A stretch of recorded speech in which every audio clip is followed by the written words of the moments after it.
Hi guys, I'm Orina Gatifola and I have something very special for my Facebook Arcturian group, for all the starseeds out there. I think I'm allowed to say we are friends because we have done some adventure together. We have been at a congress at the Untersberg, which is a very special location in Austria. We had a speech with Sam Osmanagic in the pyramid, and we have been to caves. We were like hunting and like discovering caves, which was like amazing experience. So Frank, that's your name. Do you want just to introduce yourself and like, you know, tell the people who you are? Because I would like to talk about the movie you made with Tonya. She's missing today. She's not there, my dragon sis. Just please go ahead. And Well, great to have you here. well, first of all, thank you for having me on your group. My name is Frank Jacob. I'm a director. I also produce films and videos and music and all kinds of stuff. But I think in this case, what you're talking about is a film that I started to make. Well, if I think back now, started I think around 10 years ago, believe it or not. I actually started the seed idea. Can you 10 believe it? years ago, and now it's like it's booming. It's like people all over the world talk about it, and you guys will know what it is in a bit. 22nd May, 1962. We're on the planet Mars, and we have life.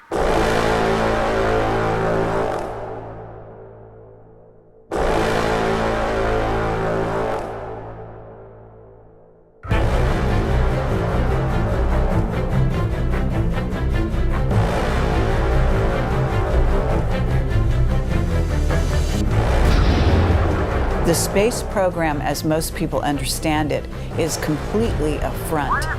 They don't want us to know. There's a monolith. They deliberately smudged certain things. There's a whole nother reality going on out there. There really is another caste of the human race. The breakaway civilization. We're all coming forward with information and evidence that Alternative 3 is not some science fiction thing. People go through their lives on autopilot all the time. You wake up, you make breakfast, you go off to work, you do your thing, you belong to the machine for 8 hours, you come home. But what people don't realize is that they need the truth.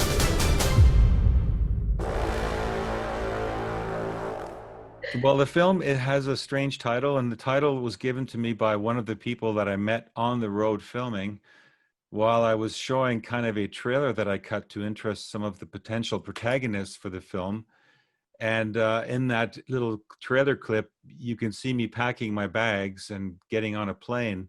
And this person saw it and said, "Oh, packing for Mars."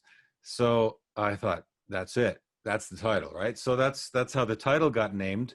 Packing for Mars is a film, as it sounds, I guess, about Mars. Mars in the sense that it started off, my experience of Mars is that I've been there and came back. No, just kidding. I started reading a book many years ago that somebody gave me that I really respected called Alternative 3. And that's kind of a cult novel, fiction novel about a colony that had been established on Mars and everything all around it, how they created it, secret meetings they had to get the people involved, and it was so well written because it was written by a Fleet Street journalist in London called Leslie Watkins that many people never believed it was fiction. They just said it was called fiction because they needed to call it fiction because it was the truth hiding in the open. And so it's very provocative, the idea that we've been to Mars. At the time that we started the film, I think there were very, very few whistleblowers out there on the secret space program. One of the ones that caught my interest, and this was about 3 years later, was a whistleblower called Andrew Bishago, who had been involved as a child in some very fascinating teleportation and time travel experiments. Wow. Can you talk like in a little bit more about time travel and teleportation? I mean, after like you explained what's going on. Wow, amazing. Well, I was You know, I was looking for a subject to get into the film, to do a documentary film, and I didn't actually plan to do this film. But then I was browsing the web, and I saw a disclosure conference in Barcelona, headed up by two people called Kerry Cassidy and Bill Ryan, who have a project called Project Camelot. I'm pretty sure that a lot of your group have heard of Project Camelot, or those two Some people. people write about it.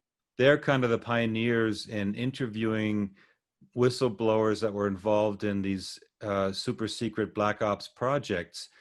And so, you know, that kind of piqued my interest. And then I heard an interview with two people. One of them was called Laura Eisenhower. And I was like, okay, is this Laura Eisenhower as in the Laura Eisenhower, like related to Dwight D. Eisenhower, the president? And it was.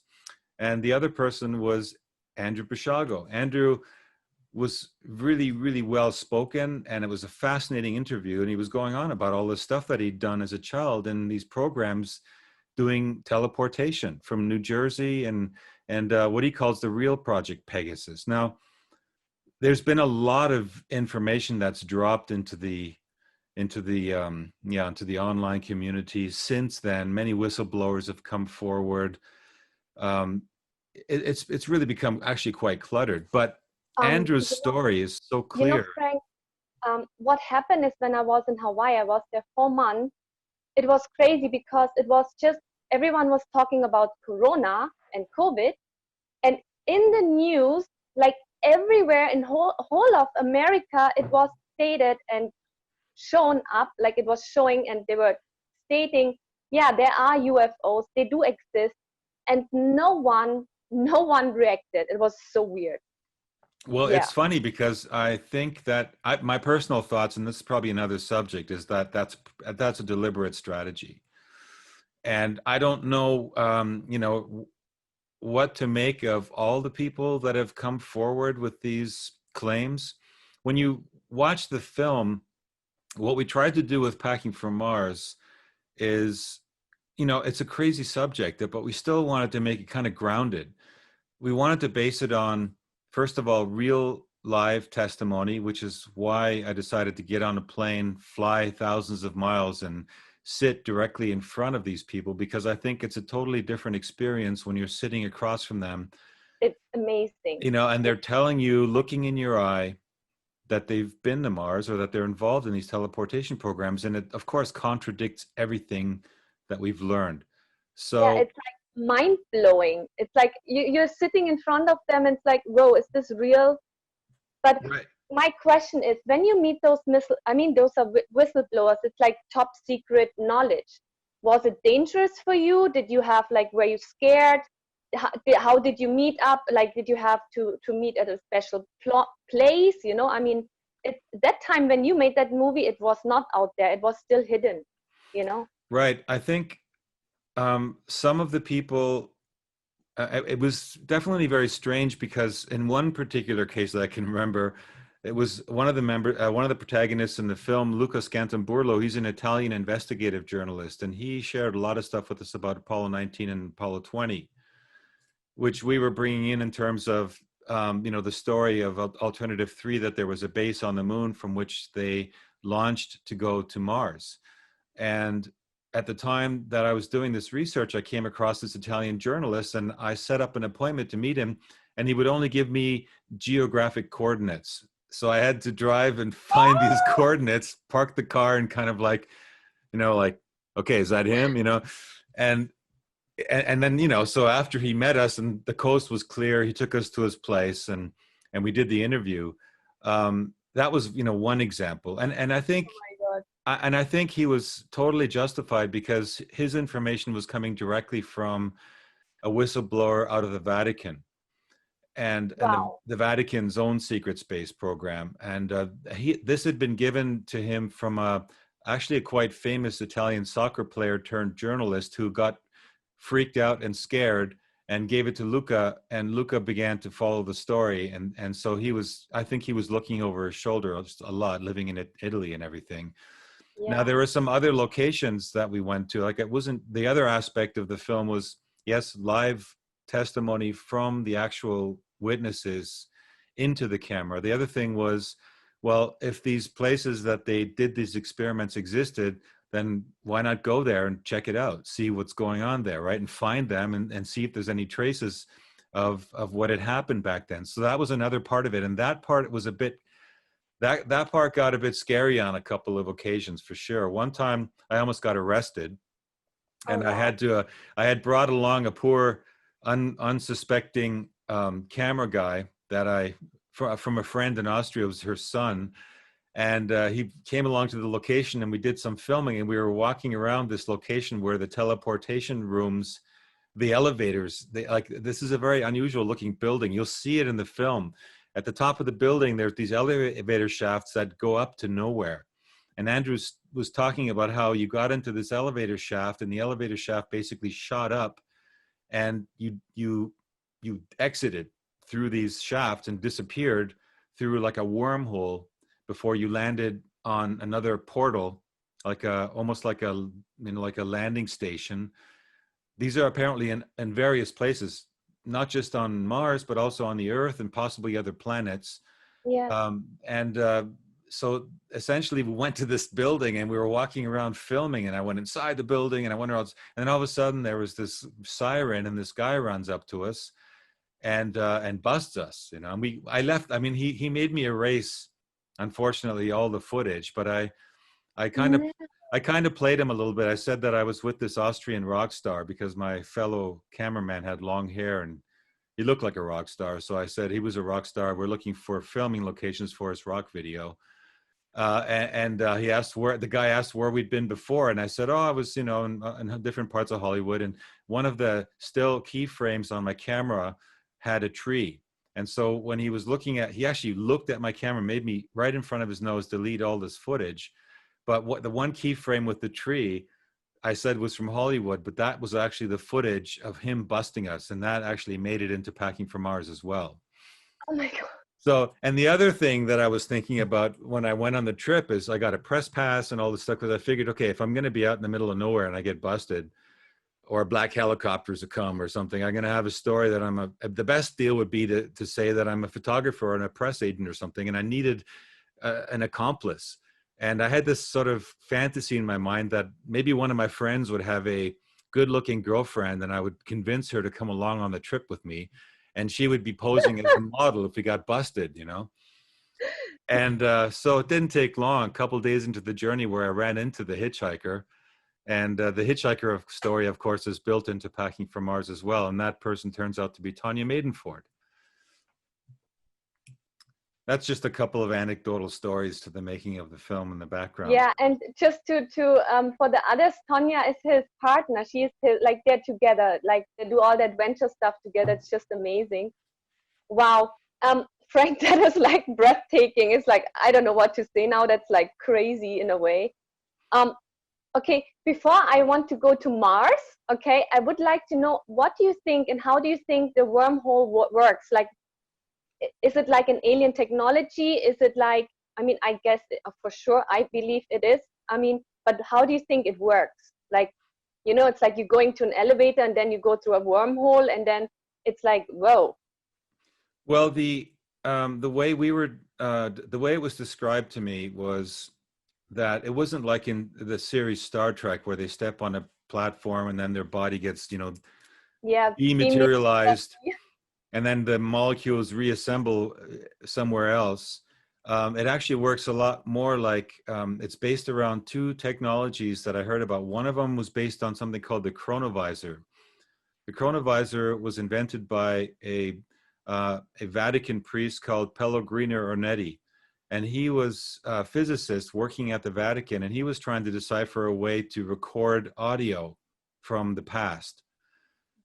You know, because he had this idea that the audio is magnetic waves, and we are living in a giant magnetic wave around the Earth, which is, you know, the Schumann resonances, and this magnetic field is like a giant hard drive.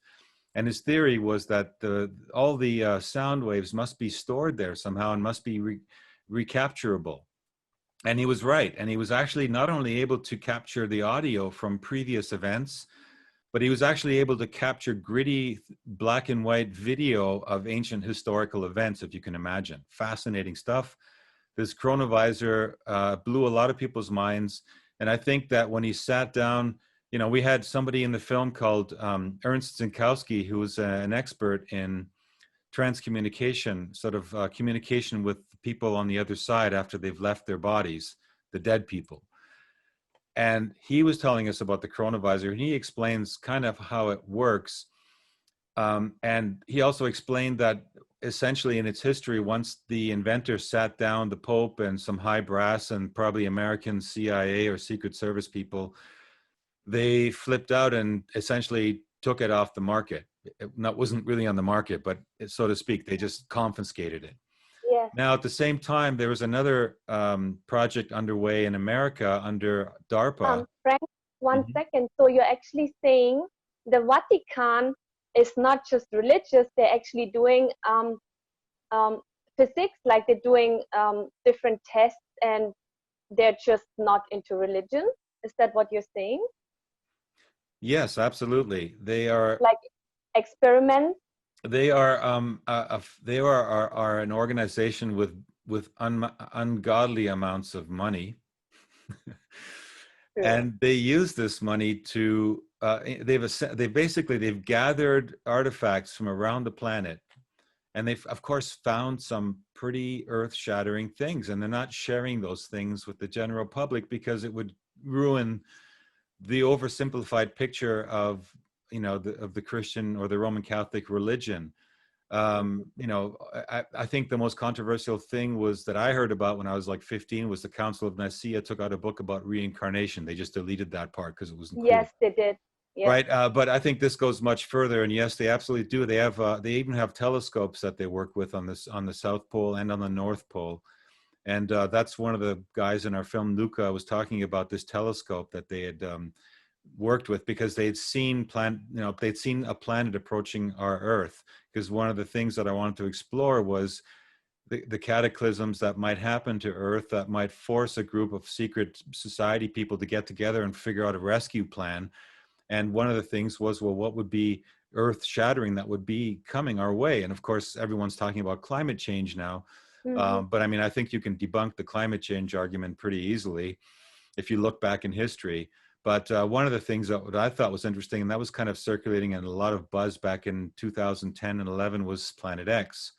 And Luca pretty much it describes how the Vatican actually sent a probe and filmed it on account of what had happened with their Pioneer veering off of course. The Pioneer was a satellite that was sent into deep space to explore the solar system, and it went off course unexpectedly.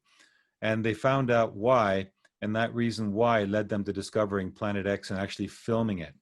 And so yes, the Vatican absolutely is involved in secret space programs. Yeah, they just don't talk about it. Yes, thank you for sharing that. So what's the second part of the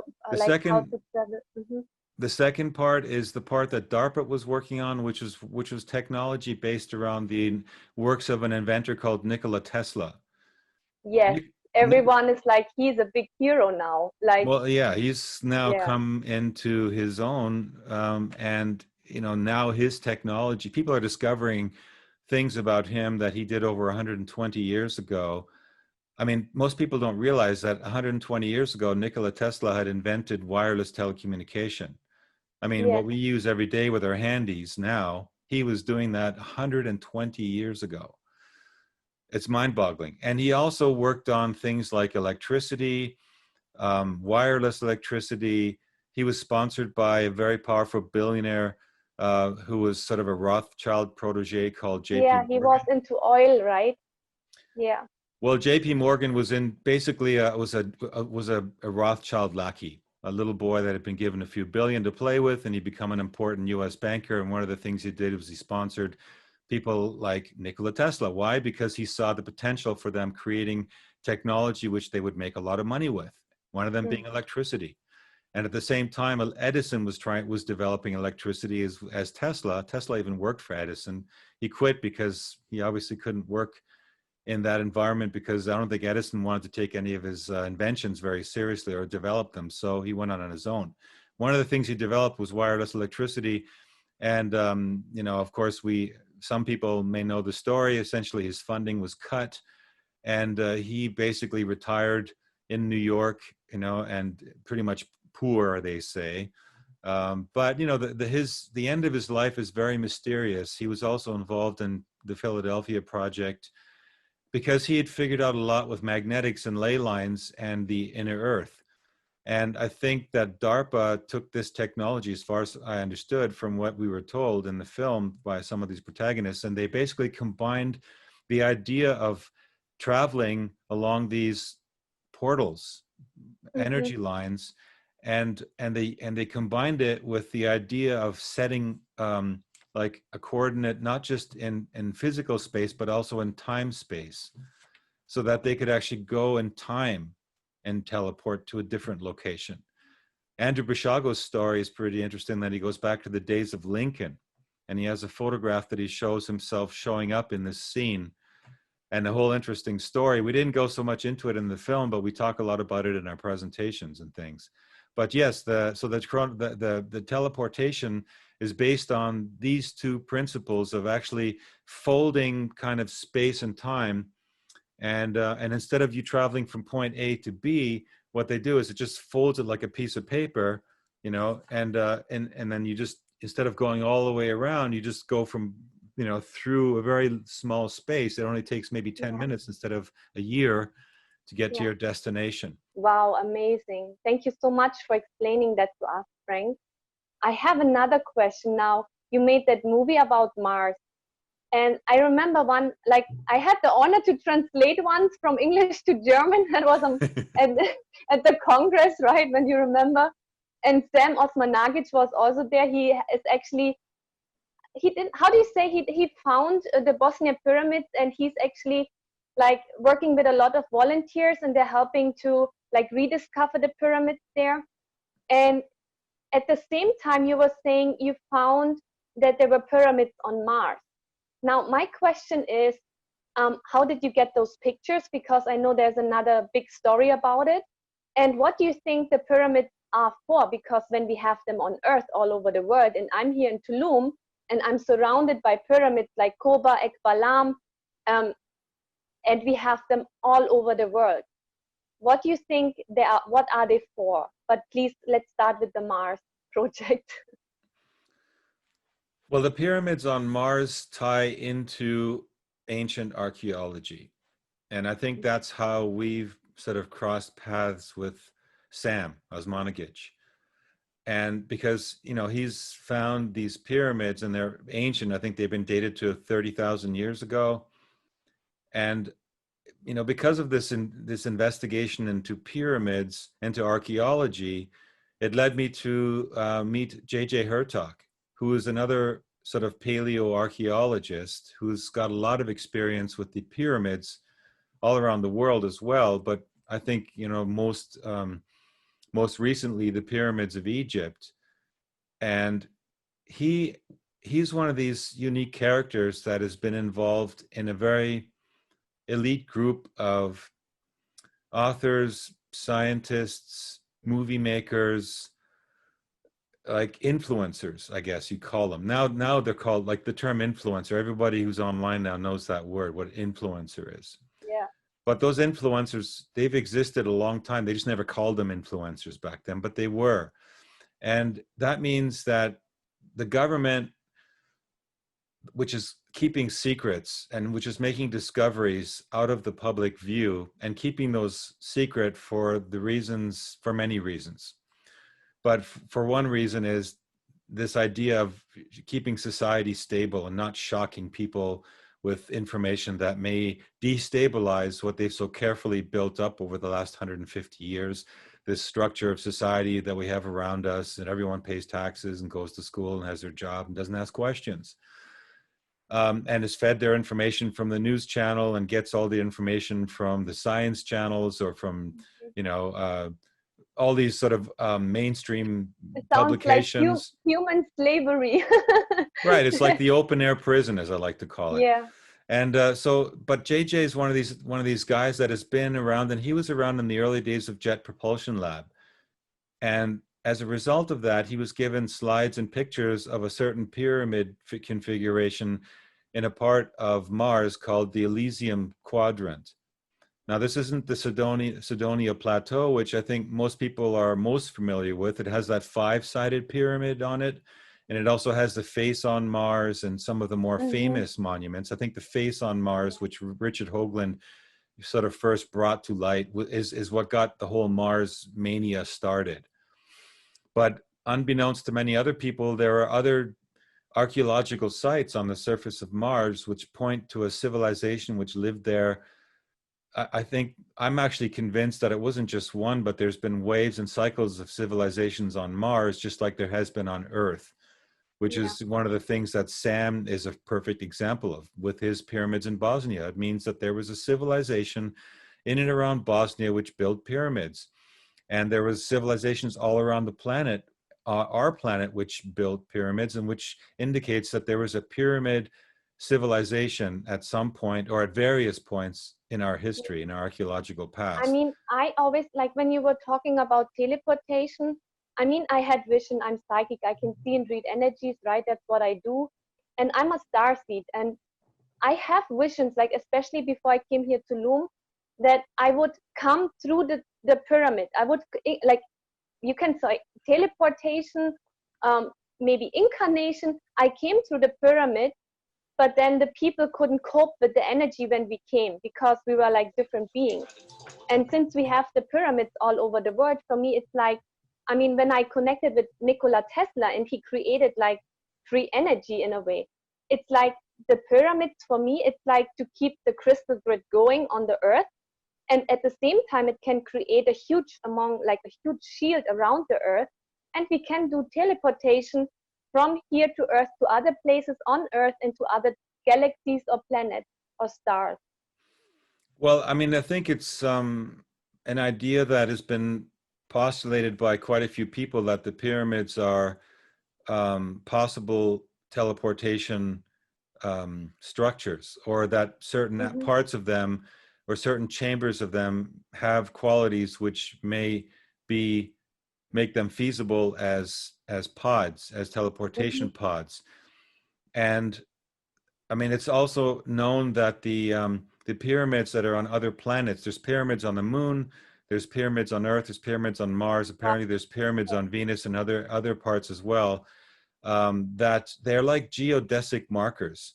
And people seem to think, or certain researchers believe that they are all distributed all through the universe, so that extraterrestrial civilizations have like a geodesic marker, so that they know they're not just shooting off into space to nowhere, because the vastness of space is pretty huge, so that they can actually focus in on these markers and they can land within close proximity.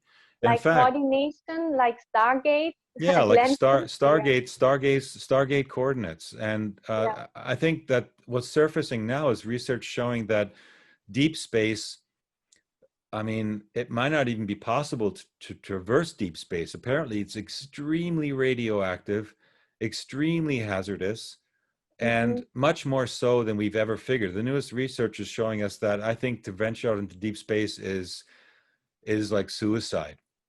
And that's why I don't believe that advanced civilizations use long distance travel to get from point A to B. I do believe that they actually use planetary bodies as these portholes. There's even I remember even, I mean, I think if you research some of the stuff like Nassim Haramein was talking about, how the Earths are on the North and South Pole are open, and that they're actual portals that you can enter into. And there's even to inner Earth. to inner Earth, or even just that they are that they're spinning bodies, and that they're a vortex, and the vortex energy pushes things to the outside, meaning that the center is like an energy vortex which is hollow. Like if you take a glass of water and you spin a spoon in it, you get a funnel in the middle. And so the Earth or the Sun, for example, might actually be a portal. So advanced civilizations don't travel through deep space. They actually travel through these shortcuts, these gateways, these pathways, and the pyramids are the geodesic markers which they use to find their way around. Yeah, that would explain, because they say the Mayan culture just disappeared all of a sudden. It would make sense. Yes. Sure. I mean, Wow. they've also, I mean, they may have teleported out of here. They may have teleported into the inner earth for all we know. I mean, there's a lot of rumors and myths and mythologies about the people on the inner earth. There's been some reports of people that have gone to the inner earth and returned. Of course, there's the whole interesting story about the German, certain fraction of the German military and a German breakaway civilization, which left at the end of the Second World War and disappeared completely, complete with submarines that were retrofitted to be The flying Brill women, submarines. right? Mm-hmm. Yes, exactly. Well, the Villerinnen were involved in bringing the technology in, starting in the 1920s, to develop the flying machines, which we later identified as UFOs, these round circular Yeah, things that are buzzing around. They started popping up in yeah, our Earth's atmosphere, starting around the time of starting in the 30s, but going back, getting more pronounced at the end of the Second World War. You had then Roswell, and then Area 51 happened. So you had all these sightings of these craft, and they may not actually be craft from outer space, from another planet. They may actually be craft piloted by human beings from the inner I'm earth. sure. Yes, I'm sure about that. Wow, Frank, I'm so honored. I'm so grateful. Thank you so much for your time. I have one last question for you, or maybe two. What is your next or your latest project? Because I remember when we went to the Untersberg, and may I ask you, would you be ready to maybe do a second interview after some time about the Untersberg and crop circle? Because I remember we spoke about the draconians and you did some research. I would love to know what happened with that, maybe in the next interview. And what Sure. is your latest project? Well, it's something that, I mean, we've been filming interviews for the last couple of years now, sporadically, with people, because we want to make a film. We've done a film about sun, solar revolution. Mm-hmm. And people that don't know, that want to check out Packing for Mars or our other work as well, can check out that film, Solar Revolution. We did that with Dieter Breurs, and that film was about about the sun, and how the sun is impacting consciousness, and the sun, in concert with certain energies in the cosmos right now, is playing a direct role in the planetary evolution, the stimulation of the human pineal gland, and the Yeah, access to higher dimensional realms based around frequencies which take us into altered states. yeah. And Wow. we did a short film called Stranger at the Pentagon, which was kind of a teaser film for a bigger project which we'd like to do about the visitor at the Pentagon that stayed there as a guest under the Eisenhower administration, Valiant Thor. He was a Venusian who landed on Earth and actually tried to impart information that would make our life on this planet completely different, bringing in technology, healing, even immortality. And Wow. this was blocked by another fraction of extraterrestrials, which had already signed the contract with the American government, with the Eisenhower administration. That was Wow. another film we did. And the third film was Packing for Mars, which is about Mars, of course. And Tanya had spent quite a bit of time before she ever met me making films with another amazing filmmaker who was my inspiration to even make Packing for Mars, called Jose Escamilla, who's no longer with us, I regret to say. But he made films about the moon and the anomalous activity on the moon and things that were found on the moon. And so we had all these planetary bodies, and we thought, well, we should maybe make a film about this one here, the Earth. So that's kind of our sort of our pet closet project right now. And of course, if we get our Stranger at the Pentagon film funded, then we will be making that. It's a science fiction fact film. And at the same time, I've been doing a lot of, and also with Tanya, we've been doing live presentations where we take because you can only pack so much information into a 2-hour film. So Yeah. we've been doing presentations, and I think that was why you were mentioning before, you were sucked into translating it for us, because we were making a presentation, and Tanya, her German's not good enough, of course, and we needed your expertise to do the flip between English and Yeah, German. I tried my best. Right. So that was one of those presentations, but I've also been doing, you know, all kinds of presentations about history. And all of the subject matter that we're interested in is sort of alternative history, alternative, unspoken, the truth. Basically, we're after the truth. And what we've realized is that the truth in the world has been suppressed. We've all been Totally, brainwashed, totally. babies. We've Yes, totally been brainwashed, all of us. We're victims of a reprogramming process that has been happening since at least 120 years, if not longer. But with the advent of modern technology, television, radio, it's become much more intensified. So all of our our parents and us have been subject to this reprogramming and deprogramming of the truth. So we have yes, this super simplified version of reality, which just isn't true. And so what Tanya and I do is we kind of poke around and find out the truth, and we put it out into yes. films, we put it into presentations, and that's what we do, and that's what we're going to continue to do. Wow, that is a lot of information and very insightful and very interesting. And I really, guys, Google it up, watch the movie. It's very interesting, and I have seen it. I was there. I have heard Tonya and Frank are real. It's not fake what they're saying. I know to some people it might sound crazy, but it's reality. That's the truth. And it's very important that we starseeds all connect together and we bring the truth to the world. So we have a new earth, so we are free. And Jacob, I'm really looking forward for the next interview. There's so much to talk. Is there any message or something you want to say, just to make it round? Well, I think that what I would like to say is that what I've discovered is that more and more people are starting to wake up and starting to dare themselves to come out about what they feel is true. And to any of the people who are watching and listening, I can only say, if you have any kind of stomach feeling, like a Bauchgefühl, as they say in German, a gut Yeah, feeling, follow your heart and follow your intuition and pursue it. Because the way I found about a lot of the information that I found since embarking on this journey with Packing for Mars, that crazy rabbit hole I went down, is once you opened your eyes and your mind and your heart for knowledge and wisdom and truth, the universe delivers, because the universe is your co-creator. It wants to create with you. It wants the truth to come out. It doesn't want just one version of history out there. Now, for those creatives who created the false version of history, of course it plays ball with them too. But there's us, and all of us are probably still in a minority, but there's going to be like a tipping point.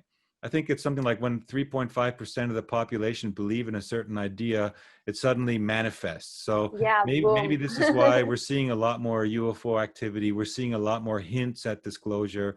So keep the flame, and watch our movie Packing for Mars, and Yes, watch Solar Revolution, and watch Klaus Donner Chronicles. All three of those movies are the antidote to the mass brainwashing that's been going on. It's just the start, but it's certainly a very cinematic and entertaining way to enter that world down the rabbit hole.